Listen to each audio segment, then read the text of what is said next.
Welcome to Merit Academic Gear, a place for creative education.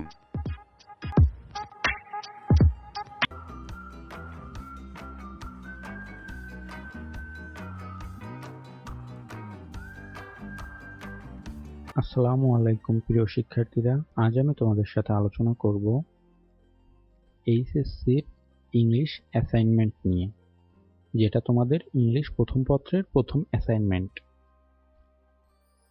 প্রথমেই আমরা অ্যাসাইনমেন্টের তোমাদের বোর্ড থেকে যে নির্দেশনা দেওয়া হয়েছে, নির্দেশনাটি একটু দেখব। প্রিয় শিক্ষার্থীরা, তোমরা দেখতে পাচ্ছ তোমাদের নির্দেশনাটি আমি ওপেন করছি।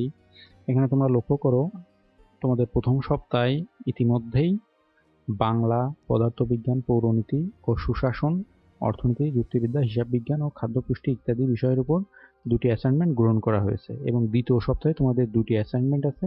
একটি হচ্ছে ইংরেজি এবং অপর একটি আছে পদার্থবিজ্ঞানের দ্বিতীয় অ্যাসাইনমেন্ট সহ পৌরনীতি ও সুশাসন, অর্থনীতি ও যুক্তিবিদ্যা, হিসাব বিজ্ঞান এবং খাদ্য পুষ্টি। আজ আমরা তোমাদের দ্বিতীয় সপ্তাহের প্রথম অ্যাসাইনমেন্ট অর্থাৎ ইংলিশ অ্যাসাইনমেন্ট নিয়ে আলোচনা করব। চলো তাহলে প্রথমে আমরা প্রশ্নটি দেখে নেই। প্রিয় শিক্ষার্থীরা, স্ক্রিনে আমরা ইংলিশের অ্যাসাইনমেন্টটি দেখতে পাচ্ছি, যেটা তোমাদের প্রথম অ্যাসাইনমেন্ট ইংলিশ ফার্স্ট পেপারের। আমরা যদি প্রথমে আমাদের অ্যাসাইনমেন্টের হেডিংটা দেখি, তাহলে দেখতে পাচ্ছি, তোমরা লক্ষ্য করো স্ক্রিনে, write in English about a Bangla or English short story that you have read, অর্থাৎ তোমার পঠিত একটি বাংলা অথবা ইংলিশ স্টোরিটি তোমাকে ইংলিশে লিখতে হবে। টপিকস অ্যান্ড লার্নিং আউটকাম, অর্থাৎ এই টপিকস থেকে আমরা কি ধরনের বিষয়গুলো লার্ন করব। তোমরা এগুলো একটু দেখে নিবে। আমি জাস্ট তোমাদের ইম্পর্টেন্ট ইস্যুগুলো নিয়ে জাস্ট আলোচনা করব। আমাদের মূল যে ইস্যুটি কনসেন্ট্রেট করতে হবে সেটা হচ্ছে স্টেপস, ইনস্ট্রাকশন অ্যান্ড স্কোপ। এই জিনিসটাই আমাদের মূলত অ্যাসাইনমেন্টে সংযোজন করতে হবে। চলো তাহলে দেখি এখানে কি বিষয়বস্তুগুলো উপস্থাপন করতে হবে আমাদের। Choose a short story that you enjoyed reading either in Bangla or in English, অর্থাৎ বাংলায় অথবা ইংলিশে আমার পঠিত কোনো একটা স্টোরি প্রথমে আমাকে চুজ করতে হবে। দেন সেকেন্ড অপশনে আছে রাইট উইদিন 200 to 250 ওয়ার্ড, অর্থাৎ আমার চুজ করা স্টোরিটি 200 থেকে 250 ওয়ার্ডের মধ্যে আমাকে লিখতে হবে। Write the summary of the story, focus on plot, characters in 5 to 8 sentence, অর্থাৎ আমরা যে স্টোরিটি লিখছি সেটাকে 5 থেকে 8টা সেন্টেন্সের একটা সামারি লিখতে হবে। এরপরের যে অপশনটি রয়েছে, write what you liked and did not like about the story, অর্থাৎ যে স্টোরিটি তুমি লিখছো বা সামারি লিখছো সেখানে কোন বিষয়টি তোমার পছন্দ হয়েছে এবং কোন বিষয়গুলো তোমার অপছন্দ হয়েছে সেগুলোকে তোমার ফাইন্ড আউট করে লিখতে হবে। If you are asked to bring some changes in the story, what would you change, অর্থাৎ তোমাকে যদি স্টোরিটি চেঞ্জ করার অপশন দেওয়া হয় তাহলে তুমি কোন বিষয়গুলো স্টোরির চেঞ্জ করবা, অর্থাৎ তোমার যে বিষয়গুলো স্টোরিতে অপছন্দ হয়েছে তুমি অবশ্যই সেই বিষয়গুলো চেঞ্জ করবা। সুতরাং এখানে কোন বিষয়গুলো তুমি চেঞ্জ করতে চাও, বা তোমাকে যদি জিজ্ঞাসা করা হয় কোন বিষয়গুলো চেঞ্জ করলে তোমার কাছে জিনিসটা আরো বেটার হতো, অর্থাৎ স্টোরিটা আরো বেটার হতো, তাহলে তুমি কোন জিনিসগুলো চেঞ্জ করতা গল্পের ভিতর থেকে, সেই জিনিসটা আমাদের ফাইন্ড আউট করে লিখতে হবে। এবং সর্বশেষ রয়েছে এ কনক্লুডিং স্টেটমেন্ট, অর্থাৎ পুরো গল্পটি থেকে আমরা এত পর্যন্ত যে বিষয়গুলো নিয়ে আলোচনা করলাম এর উপর তোমাকে জাস্ট একটা স্টেটমেন্ট দিয়ে কনক্লুশন টানতে হবে। প্রিয় শিক্ষার্থীরা, এই ছিল আমাদের মূল ফোকাসিং ইম্পর্টেন্ট ইস্যু। এখন তোমরা যদি পারফরমেন্স ক্রাইটেরিয়াগুলো লক্ষ্য করো, এটা খুবই ইম্পর্টেন্ট, কারণ তোমরা যদি পারফরমেন্স ক্রাইটেরিয়া সম্পর্কে ধারণা না থাকে তাহলে তুমি বুঝতে পারবে না যে তোমার পারফরমেন্সটা কেমন হচ্ছে। যেমন এখানে দেখো বেশ কিছু অপশন আছে, অর্থাৎ ইন্ডিকেটর আছে, যেমন excellent, good, average, need improvement, অর্থাৎ তোমার লেখাটার উপর বেস করে টিচাররা তোমাকে মার্কিং করবে এবং কোন সকল বিষয়ের উপর কিভাবে মার্কিং করছে এই জিনিসটা অবশ্যই তোমাকে লক্ষ্য রাখতে হবে। এখানে দেখো বিভিন্ন টার্মগুলো দেওয়া আছে, grammar, writing summary of the story, অর্থাৎ তুমি এই জিনিসগুলো কিভাবে উপস্থাপন করতেছো এবং তারপর তোমার মার্ক নির্ধারণ করা থাকবে। এবং শেষে রিমার্কস দেওয়া আছে, তুমি যদি 15 থেকে 20 পাও তাহলে এক্সেলেন্ট, 10 থেকে 14 পেলে গুড, এবং 8 থেকে 10 পেলে এভারেজ, এবং 1 থেকে 7-এর মধ্যে পেলে তোমার নিড ইমপ্রুভমেন্ট। তো প্রিয় শিক্ষার্থীরা, এই ছিল আমাদের কোশ্চেন। অবশ্যই আমাদের অ্যান্সার করার আগে কোশ্চেনটি সুন্দরভাবে বুঝতে হবে। চলো এখন তাহলে আমরা আমাদের কাঙ্ক্ষিত অ্যান্সারে প্রবেশ করি। HSC assignment second week, English first paper. আমাদের অ্যাসাইনমেন্টটি ছিল write in English about a Bengali or English short story that you have read. এবং এখানে আমরা ইনস্ট্রাকশনগুলো অলরেডি দেখেছি। আমরা এখন এই ইনস্ট্রাকশনগুলোর অ্যান্সার দেওয়ার চেষ্টা করব। আমাদের ফার্স্ট ইনস্ট্রাকশন ছিল choose a short story that you enjoyed reading either in Bangla or in English. এটা আমরা নিজেদের ইচ্ছা মতো চুজ করতে পারি। তোমরা যারা ইউটিউবে ভিডিওগুলো দেখছো, অনেকেই তাদের নিজের মতো করে চুজ করে একটা স্টোরি রাইট করছে। আমরাও তোমাকে একটা স্টোরি সিলেক্ট করে সেই বিষয়ে ধারণা দেওয়ার চেষ্টা করব। আমাদের সিলেক্টেড স্টোরিটা হলো দ্য নেকলেস গুই দে মাউপাসান্ট, অর্থাৎ দ্য নেকলেসের লেখক গুই দে মাউপাসান্ট। আমাদের সেকেন্ড যে অপশনটা ছিল রাইট উইথিন 200 to 215 ওয়ার্ডস, অর্থাৎ আমাদের স্টোরিটি 200 থেকে 250 ওয়ার্ডের মধ্যে লিখতে হবে। প্রিয় শিক্ষার্থীরা, চলো আমরা গল্পটা নিয়ে এখন আলোচনা করি।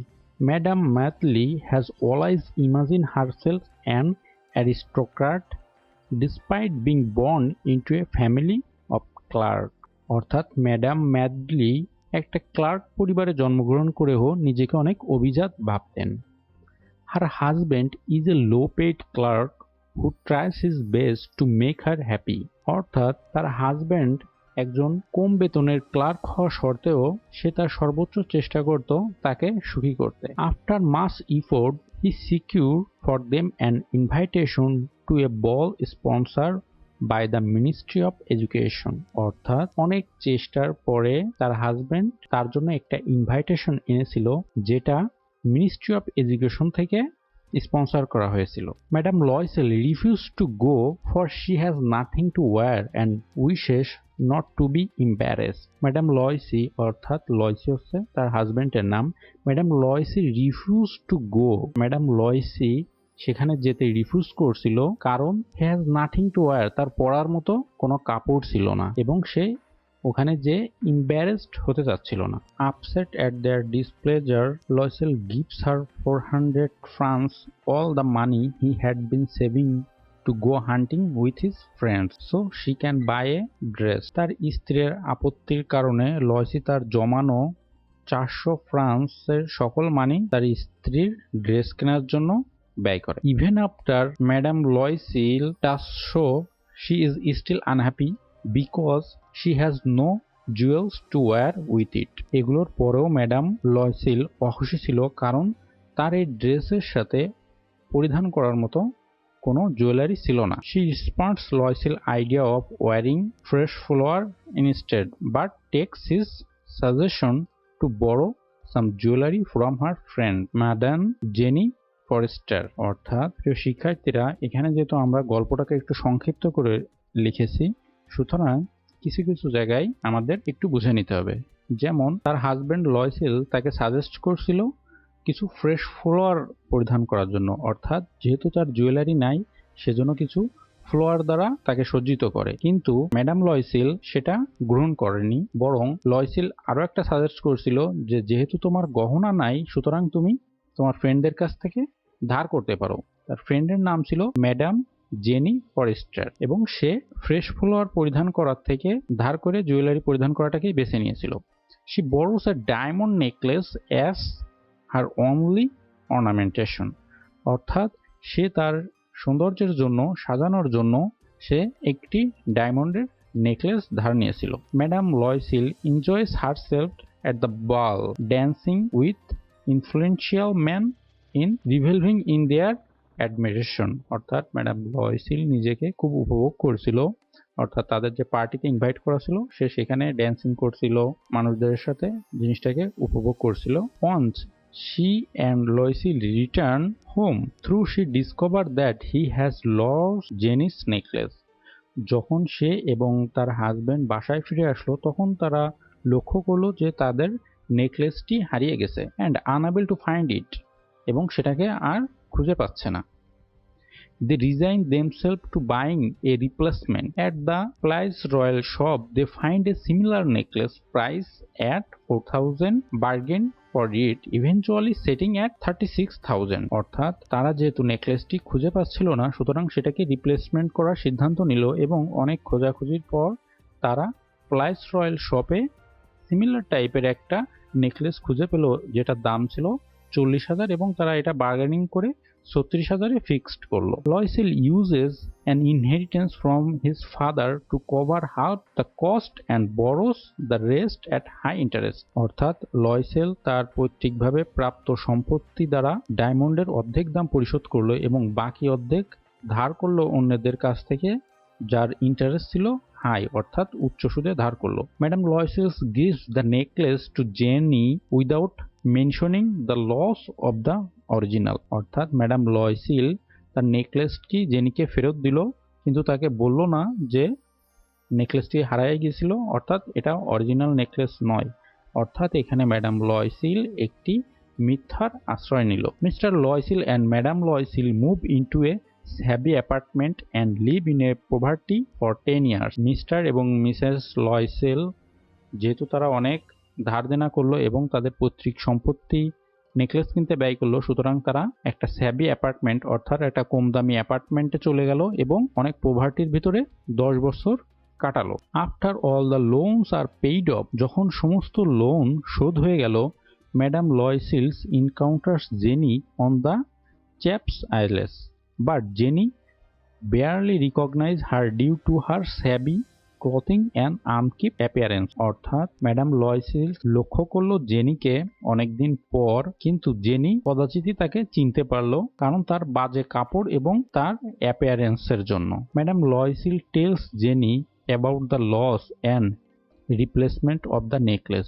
অর্থাৎ ম্যাডাম লয়সিল তার বান্ধবী জেনিকে বলল তার নেকলেসটি হারিয়ে যাওয়া এবং তার পরিবর্তে সে যে রিপ্লেসমেন্ট করে একটি নেকলেস দিয়েছিল এই ব্যাপারে। A horrified Jeanne reveals that the necklace she lent to madam Loisel and contained fake diamond and was worth no more than 500 francs. Jeanne অবাক হয়ে তাকে বলল যে নেকলেসটি সে ম্যাডাম লয়সিলকে দিয়েছিল সেটা ছিল একটা ফেক ডায়মন্ডের অর্থাৎ নকল ডায়মন্ডের, যেটার দাম বড়জোর 500 ফ্রান্সেস হবে। প্রিয় শিক্ষার্থীরা, এই ছিল আমাদের সংক্ষেপে এই নেকলেস গল্পটি। আমি তোমাদের গল্পটি বাংলায় একবার বলে দিই। ম্যাডাম লয়সিল, যার নাম মূলত ম্যাডাম ম্যাথডি, সে ছিল অত্যন্ত উচ্চাবিলাসী একজন মেয়ে। সে একটা দারিদ্র ফ্যামিলিতে জন্মগ্রহণ করলেও তার ছিল অনেক উচ্চাবিলাস, সে অনেক হাই জীবনযাপন করতে চাইতো। তার যখন একজন ক্লার্কের সাথে বিয়ে হয় এবং তারা নিম্ন জীবনযাপন করতে লাগলো, মিস্টার লয়সেল তার husband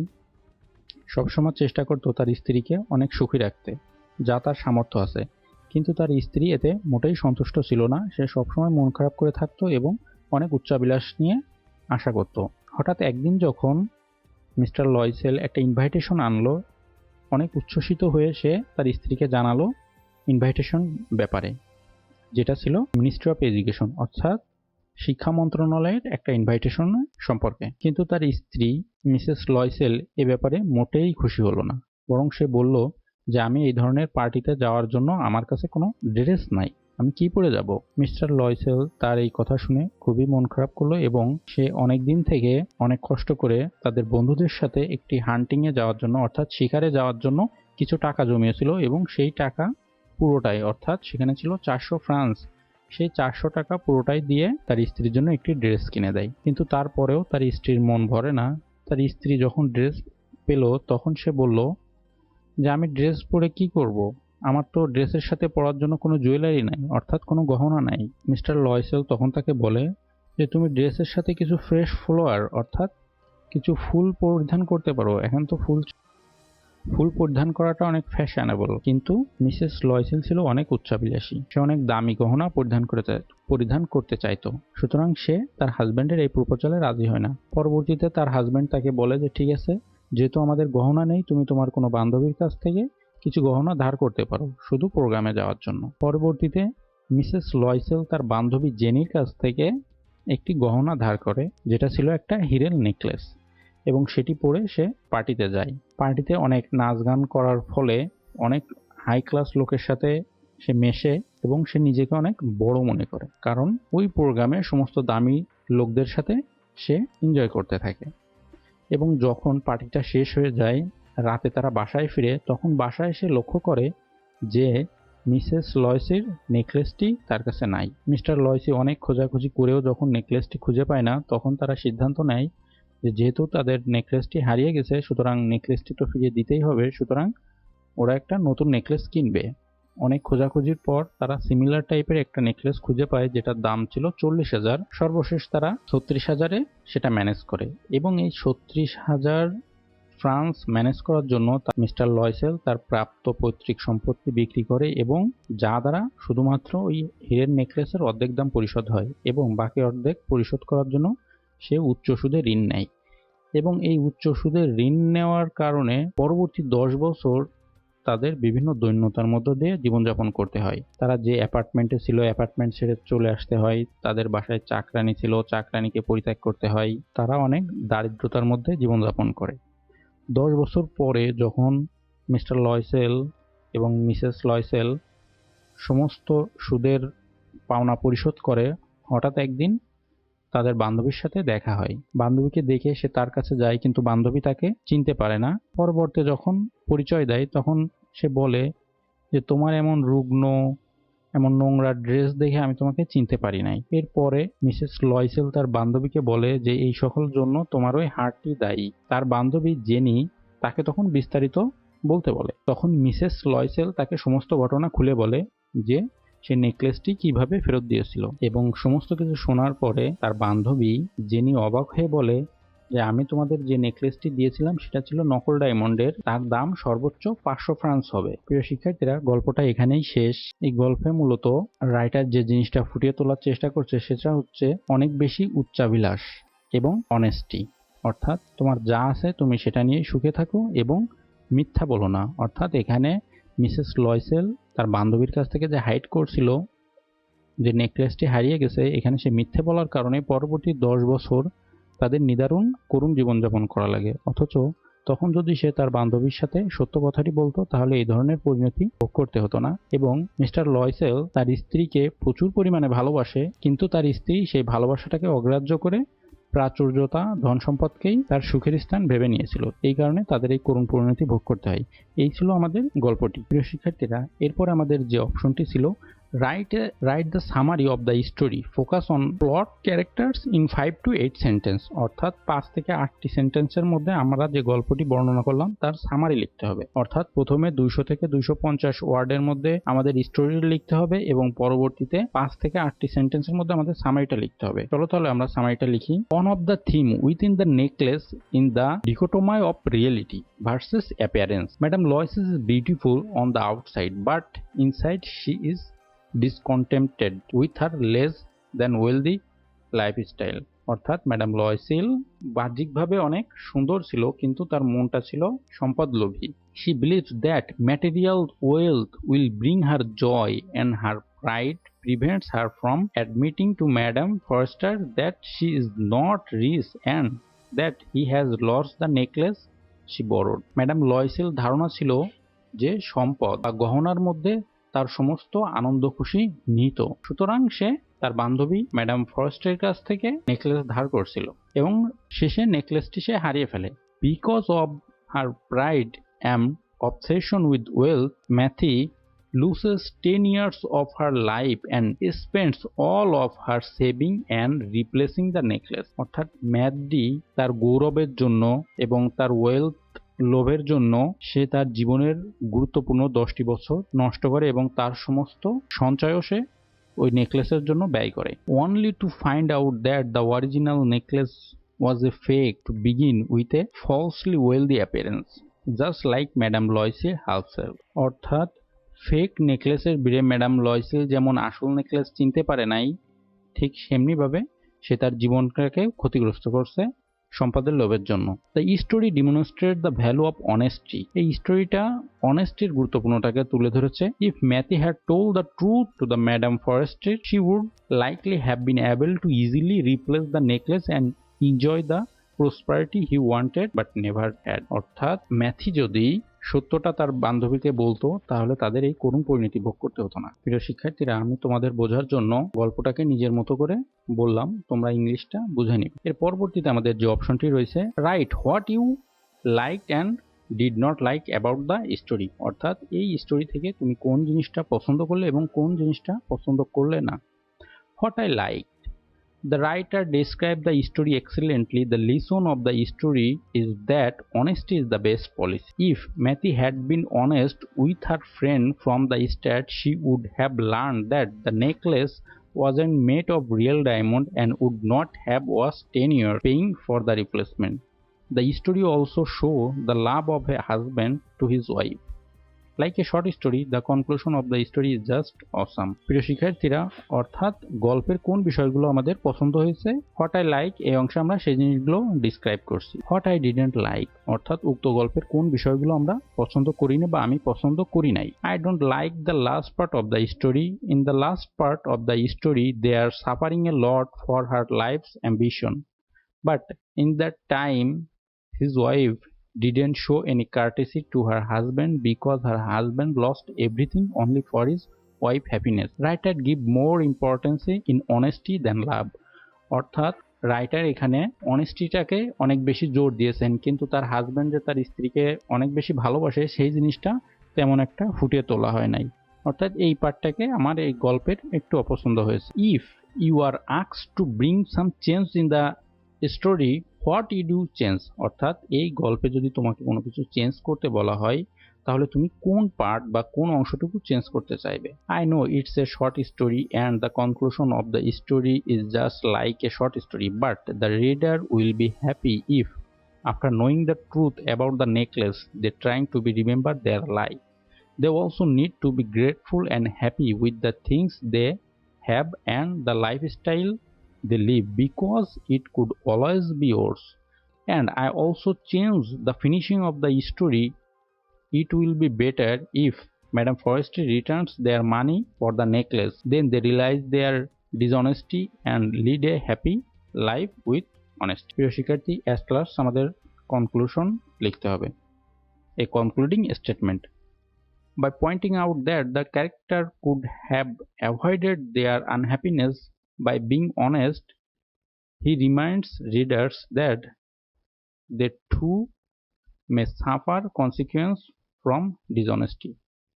So after reading or realizing this story, we should be aware about honesty. So in the conclusion, I want to say again that honesty is the best policy. প্রিয় শিক্ষার্থী, এই ছিল আমাদের English assignment.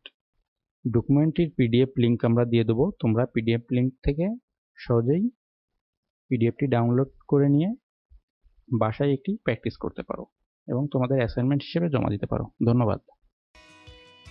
Please subscribe our channel and click on the bell icon.